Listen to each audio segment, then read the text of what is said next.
High school is a place of drama, friendship, stress, and many valuable life lessons.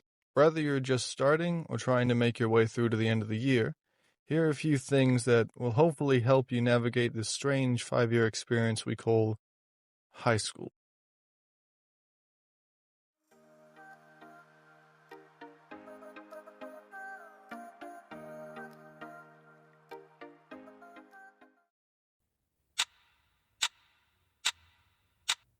When you're in high school, you're going to have to learn to do time management. Now, this happens a lot mainly because you're not just going to have one subject or one class to do, you're going to have multiple.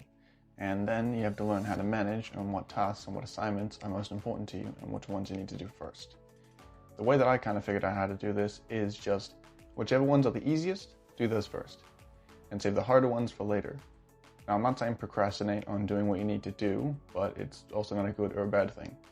Don't do them straight off the bat and try to get everything that you need to done in one big chunk all at the beginning, because that will lead to rushed work, which will lead to bad work, which will lead to a low grade.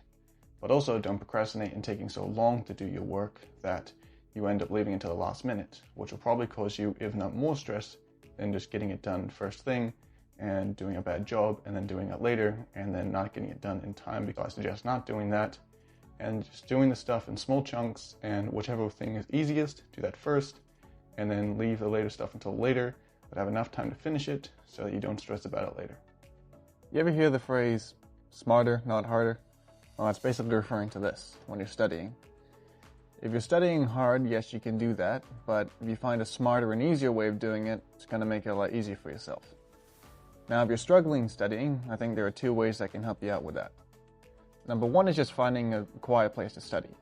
Yes, a lot of people can do their work in regular environments like classrooms, but there is going to be a lot of noise. If you can find a quiet place to settle down and do your work, it'll be a lot easier for you. And don't do it with your phones. Just get off the phones, head down, and do your work. It'll make it a lot easier for you, and time will go by a lot quicker than you think.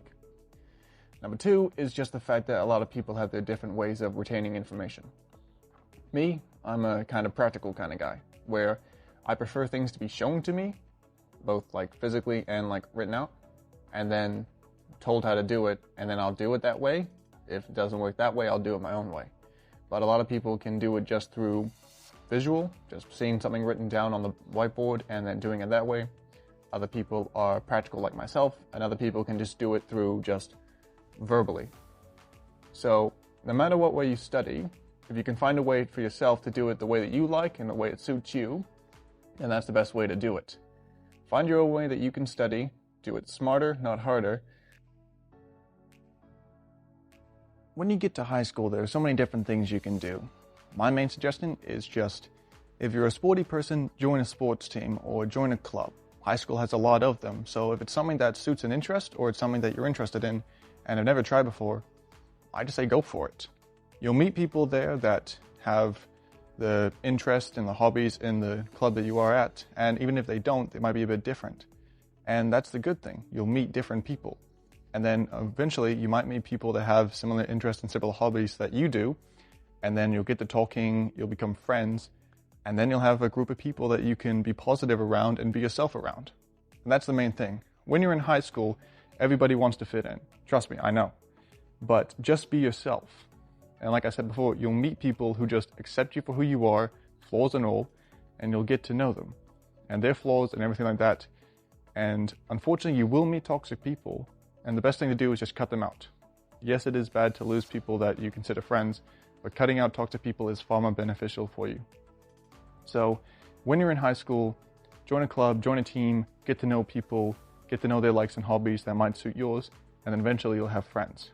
And that is probably one of the best things that comes out of going to high school and being in it. And the more friends you have, I guess the longer you last in surviving this thing we call high school. And at the end of the day, high school is only a very small part of your life. Even if you go there for the full 5 years, that's all it is.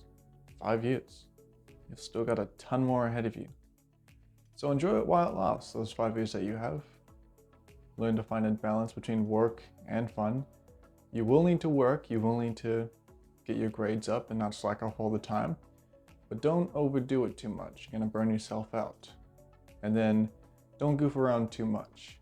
Learn the difference between doing work because you have to and doing work because you want to. And again, like I said, at the end of the day, it's only 5 years.